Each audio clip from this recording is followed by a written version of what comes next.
he got the wrong one. I'm humbled to be here. I feel like a lot of you guys probably know more than I do about farming and irrigation both. But I farm east of Sunray mostly. We're half corn, half cotton, most everywhere we've got enough water to do that. Our pivots range anywhere from 3.4 gallons per acre to up to 5 gallons per minute per acre.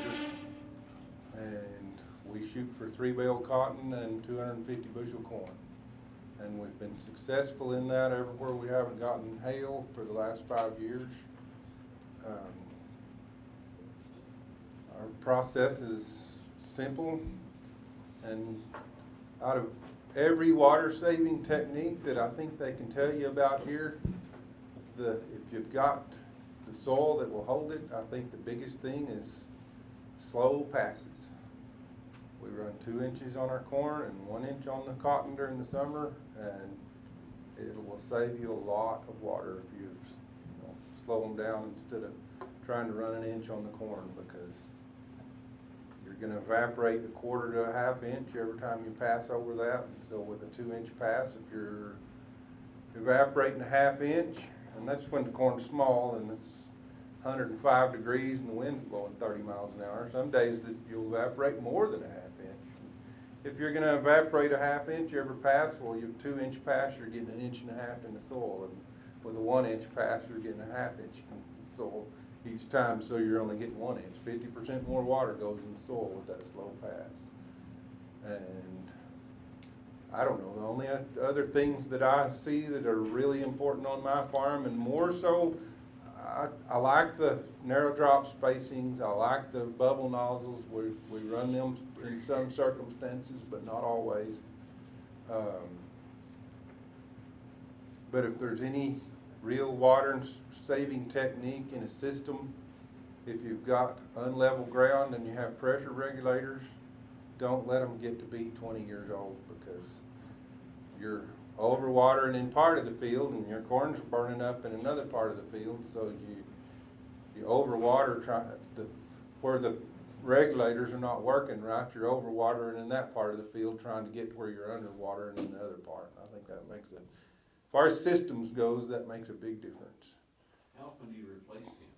They tell you every 6 years, if I think that's right anyway, but I go for 10 on mine. And you know, I'm getting to be an old man, and I had one last year that we had water meters. Water meters, as bad as I hated it when the water district started making you worry when you drilled a new well, you had to put meters on every. They've saved me so much headache, and there are a new headache, all right, because there's always a dead battery or this one doesn't work anymore or whatever. But I added up on my water meters because we couldn't pressure our sprinkler. We've got as much water as the nozzle package is. What is the deal? So, and I thought those regulators, that's why I said I was getting to be an old man. I thought those regulators aren't but about 5 or 6 years old. And then I went back and looked, and they were 11 years old. And we changed out the regulators and we pressured the sprinkler, no problem then. But the water meters are what told me that. Otherwise, I would have re-nozzled the sprinkler. And so water meters are valuable in their own way, even though they're really annoying. And pressure regulators, keep them changed. And my only other thing is cover. We no-till our cotton or strip till it, but leave our cornstalks standing.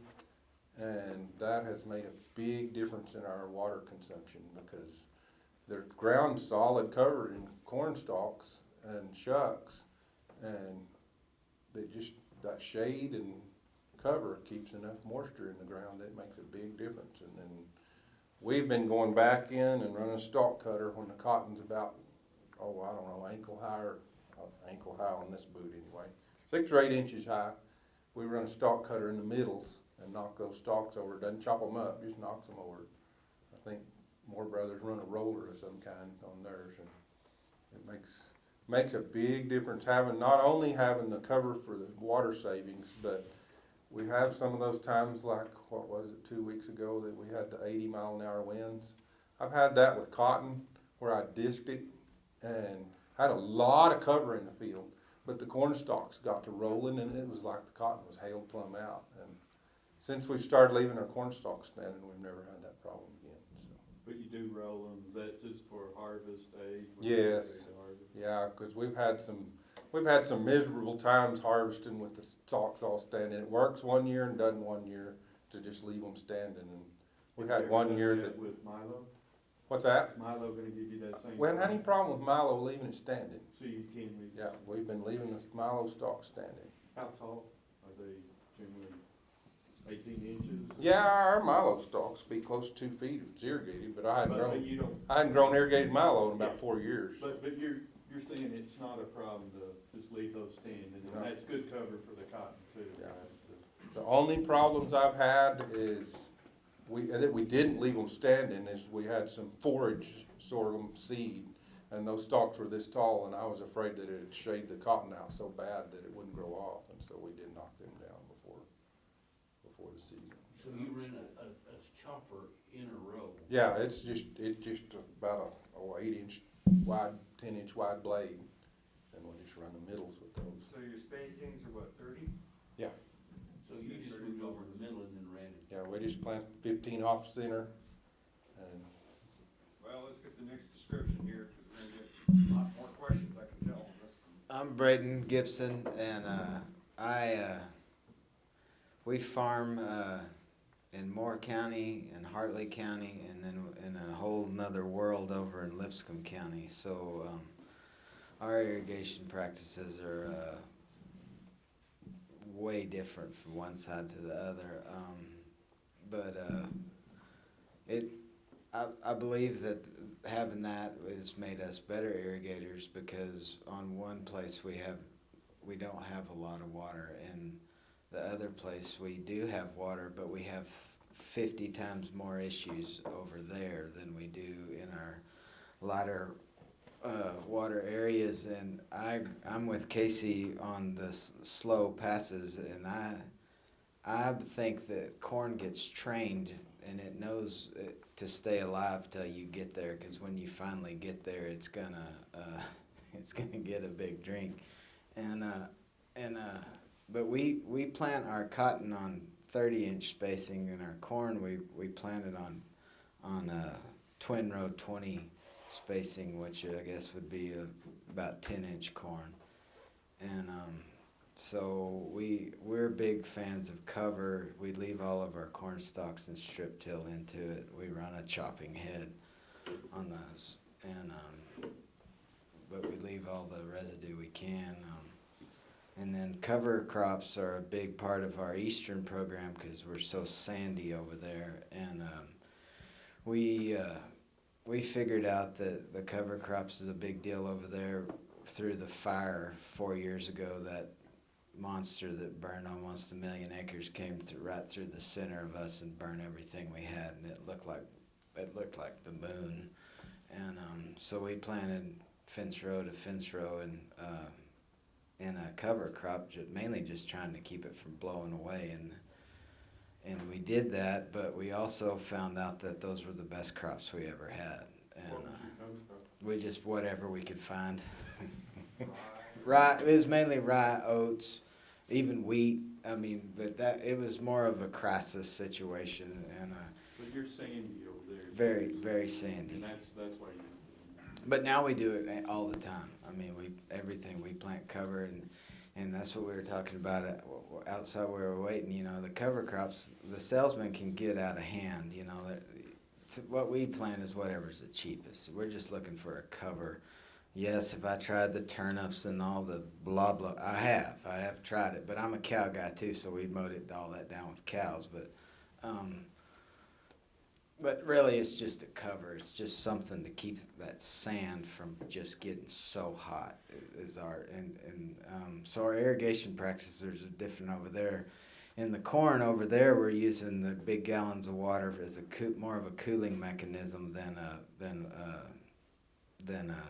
water for the plant. That it gets so hot and the elevation's so low that we have to have those big gallons to keep that plant cool. And If it's sandy, you're losing a lot of. correct. So we're moving fast, and over in Moore County where we're putting on 2-inch passes, and so we're really big in the moisture probes. I don't know if Russ has been here yet, but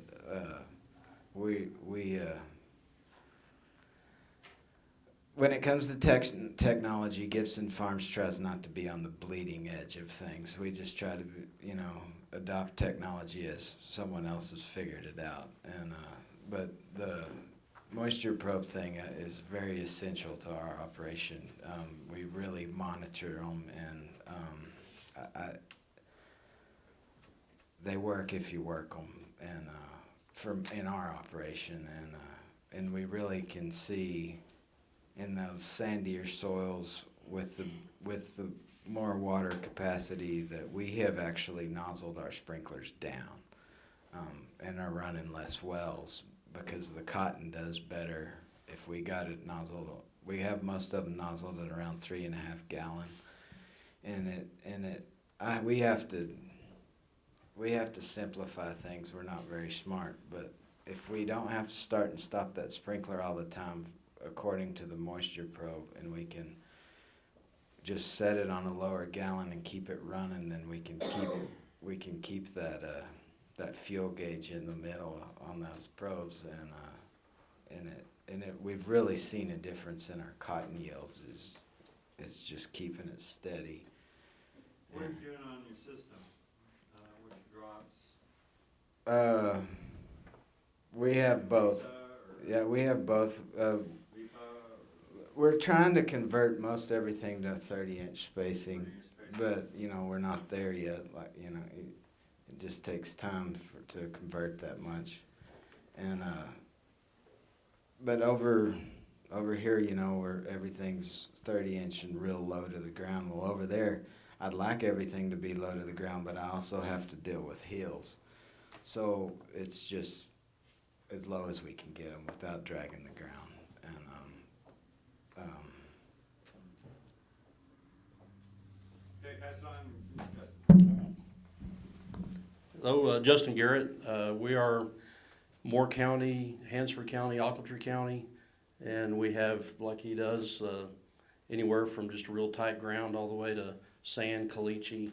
It's the way we do it is completely different from one side to the other. One thing we have done on sprinklers after doing the irrigation class is looked at our sprinklers a little bit more in depth. The issues we had in the Spearman area are different because you can't run it slower. It'll get stuck. It's super gooey and very sticky. And so we just kept going backwards to figure out, well, how do we get this knowledge that we have that slower passes is better, and it's definitely better. Slow as you can possibly go. But to get Spearman done, we changed to NFT tires. We've changed some of them to radials, and that's helped considerably. The spacing on our sprinklers, a lot of them were pretty old, so once you figure out changing a lot of that stuff over, you're putting really nice stuff on an old car. It's just not worth it. So you end up changing the whole thing. So we're switching. For the most part, our half milers are about half 30-inch spacing, and the other half is 60. And the quarter milers, it's the same thing if you've got good water. And the less water you have in that system, we just scoot out, maybe just 1 or 2 spans of 30-inch spacing. And that's helped considerably as well. You usually have that edge that's just not very good, and you get a little bit of wavy. We've evened that out. We're getting good yields all the way to the very end. And he did mention regulators. We go out and just test a few. We made a little deal that goes on the bottom of your regulator. You run air through it. You got a gauge, and even some that looked good, you'd run it through, and a 6-pound regulator would run 12 pounds through it. So it's wrong. You could run 100, 200 gallons more through a quarter miler that's nozzled way lower than that. You can't get pressure, and then you find out it's all your regulators. They don't last near as long as they say. You're running sand particles through it. You're running air sometimes, and it wrecks them. So regulators, I would say, is a really important thing to look at. Even if you think they're only 3 years old or 2, that you think they're good, they may not be. That's where the water meter pays off. Yes, the water meters definitely pay out. Even where we don't have to have them, we'll put one on there and find out what our wells are actually doing. Because even when you know 100% this is what it's doing, you get that water meter on there and it'll make a liar out of you. Yeah, we've got low water and high water all the way through the whole range. So every system has to be looked at individually, and we do have an issue with, we like to have them as low to the ground, as little water on the plant as possible. But if you get hills and things, you're dragging, trading one problem for the other. You just have to get it in the middle. You say that, then, are you planting your crops in circles to keep the? Some are circles, and most of ours are straight still. If it's a curved area, it is circles. You're not gonna keep the water off the plant if you're straight, right? We find out even though you're going around the circle and around circle in a round row, it still crawls up the plant. I don't think it's any So different. you don't see that? I don't. There's another gentleman in our operation that thinks the other way around. So, we can get two opinions with two people. But what, So you just the- reverse the those of sprinkler us- and no, well. everything's good?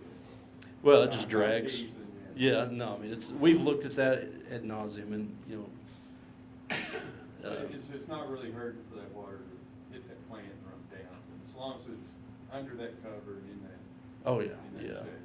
Yeah, I mean, and that's another thing, running slow is even when they crawl up the corn plants, and then fall, if you're running slow, you're not getting that checkerboard effect where it's run so far out, and then whoosh, it swings down and then you skipped 4 So feet you're of running ground. some 2-inch passes over here and y'all. Oh, yeah. I guess your big factor is runoff.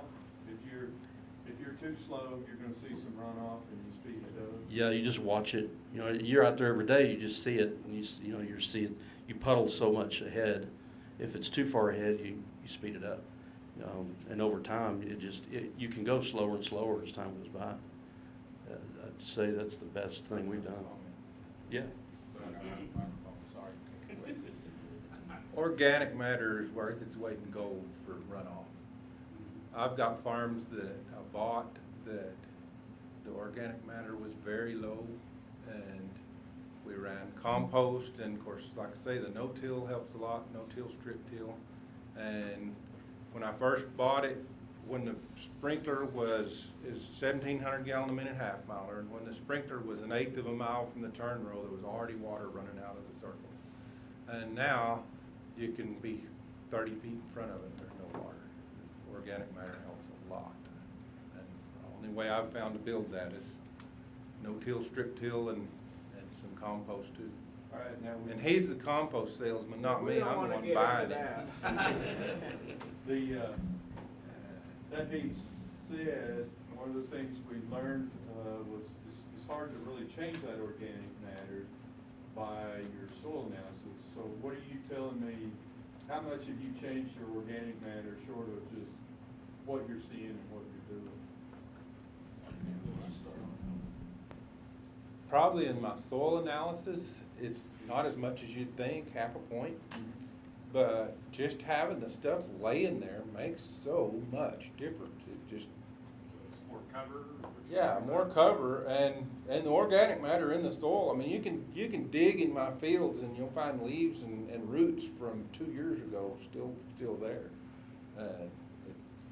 I guess If you are strip till, you're not 100%. we strip till some, we no-till, like if we're grazing our cows on Cornstalks, we'll graze up till the 1st of April or so and pull the cows off and no-till the cotton straight in. And I've got one field this year that we grazed that we're gonna strip till because it got really muddy out there and there's holes this deep, and I mean, you won't get a stand because the seed will fall down in that hoof print, and so, but I'd rather have a thin stand and no-till stuff than I would spending, going over there and plowing it and trying to get the clods broke back down and so forth, but yeah, my disc, I've got a disc roller that's a pesky guy, and I let him roll my disc one time, and he says, "Oh, you got to roll them every 1,000 or 2,000 acres." Well, he calls me every year, and I'm like, well, we didn't use the disc this year. And I think he finally quit calling me. Because I probably disced 400 acres with that disc in the last 5 years. We just don't use it.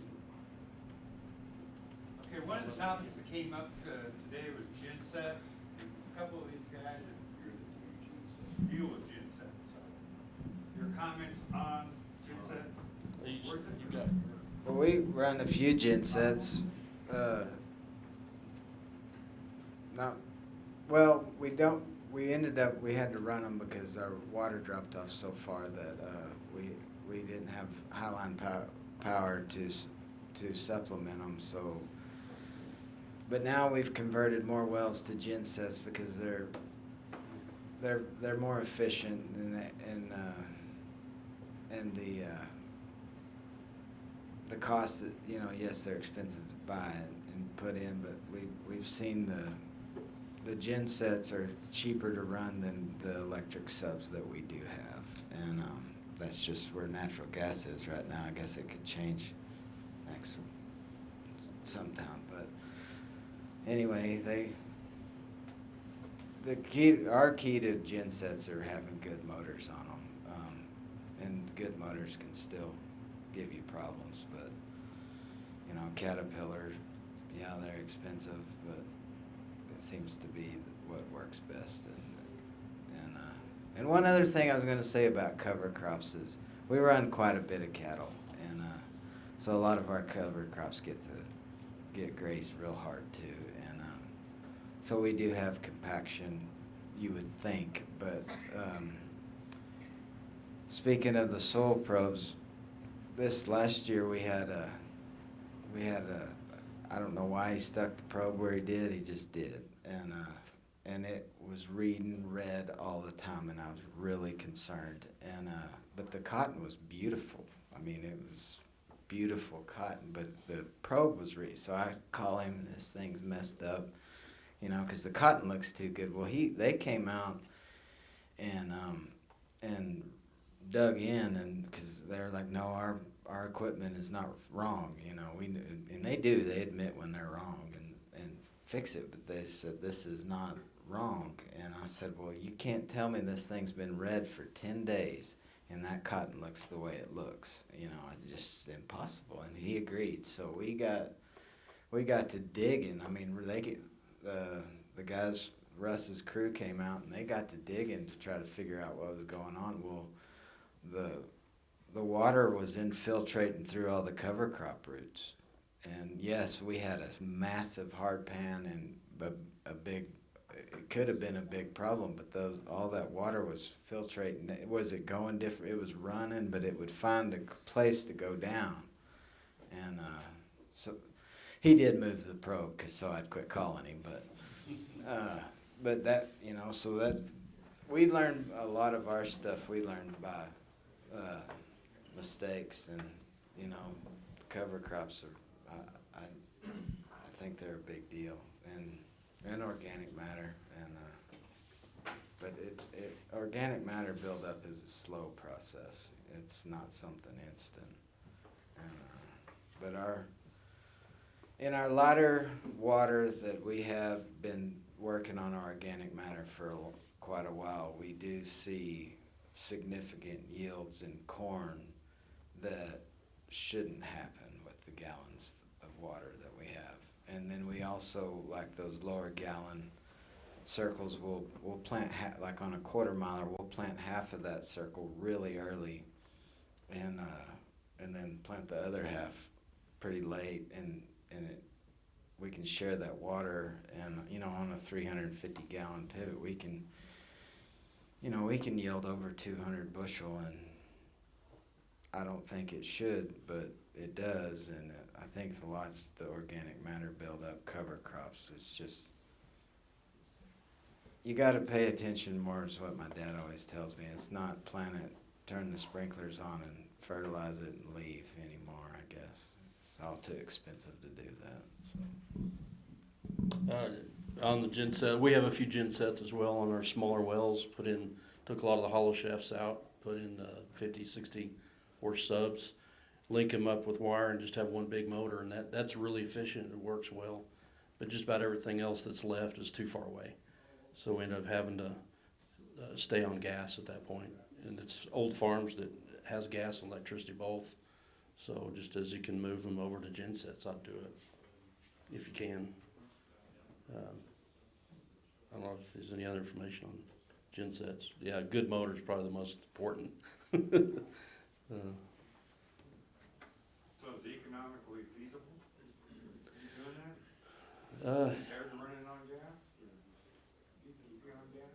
I get the best of both worlds because you get the efficiency of the gas, and then all the subs they're linked to the GenSet. You know, just you don't have all those other motors to deal with. You just push a button, and then we have on our larger motors we try to have a VFD,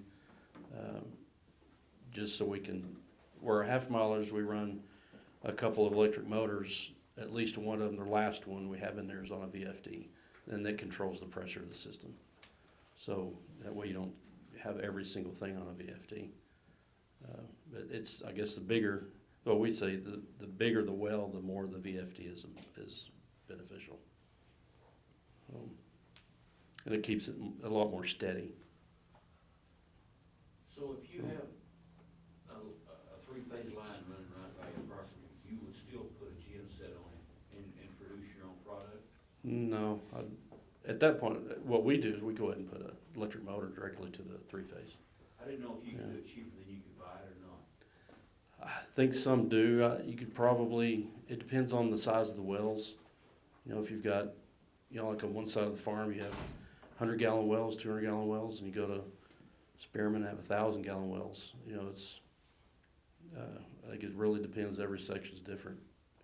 You know, where we do have GenSets that work super well, you know, we've looked at doing the same thing on the next section over. It just doesn't work. It's not efficient. Distance, wires, and all that. You keep having to get such a big GenSet to, you know, if you just need 100 horse, it doesn't take a 100 horse GenSet. It's like 150. You got to have a little bit backed up there. So get everything started. I don't know, any other questions? Anything for Braden? Pressure's on you, man. If you use single phase, use a VFD for single phase, you gotta have twice as big a VFD for the horsepower. And it'll make it a true three-phase Well, it cheats, cause it's using, or it's kind of Well, you're- rotating? yeah, You're it's kinda like a inverting- rotor Well, you're phase. inverting that single phase to a DC current, and then you're simulating a three-phase outside of that Yeah. on the invert. It's not as hard on motors as a rotophase is, cause a rotophase is really just tricking the motor into thinking that, you know, it's using them capacitors in there to trick it into thinking it's three-phase while it jumps. Yeah. But the You probably VFD better didn't work explain like that to that. me. Have you? I don't know what and provider's a big deal. Rita Blanca, North Plains, XL's, if you got an XL three-phase line running by you, They're gonna rob you. no, they're not. They're the cheapest. XL's about $4 gas. Isn't that what you thought? Yeah, now, the installation, they will get to you, Yeah. but after you get it installed, the electricity is a third cheaper than Rita Blanca. I've got compared to $4 gas, and then our Rita Blanca stuff's about like $6 gas, which I know my math sounds ignorant when I tell you that if I've got natural gas and three-phase electricity right there, I'm gonna run on electricity. But I'm convinced that we do a much better job of farming where we've got electricity than where we have natural gas, because you plant that field of cotton, you're in a hurry and nobody's got time to do anything, and with the natural gas, you go to start the motor and something's wrong with it. Electricity, one guy runs around and in 2 minutes the sprinkler's running and you're off doing the next thing. And so I'll pay that extra. Or just the maintenance, valves and oil changes and. Yeah. But if I only had the single phase, I would probably put subs in and run a generator. I've got some like that where I can't get electricity. And it's not as good as plugging into the high line, because like you say, you got maintenance, the generator gives trouble, I've had a computer board go out on it, and, you know, things like that. But It's definitely cheaper to make your own electricity than it is to buy electricity right now with gas prices like they are. But then the year it went to $13, my electric stuff stayed the same price, so. There's so much truth. Electric well's the only time you won't sleep is when a lightning storm comes through. But then your whole farm shuts down. Yeah. Everything. Your words. You guys that have the VFDs, who's the manufacturer you like or don't like? What's been your? We probably have 5 or 6 different kinds, because we wanted to see, instead of buying all of them, the wrong one, we just got everything. We've ended up getting the one built out of Amarillo that we like, and then he ended up changing to another drive. So far, we haven't run it long enough to have a good opinion about it. We've got Motortronics, we've had Hitachi, was it Aquion? Can't think of. Say stay away from?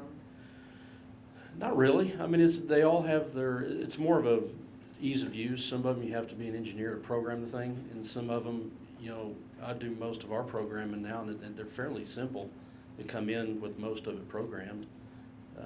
Just plugging in all your numbers off your motor and finding out what you want to do with it, when you want it to shut down. Some of ours are set to they'll shut down in order. And then if you get like a lightning strike or whatever, when power goes down, they'll all go down.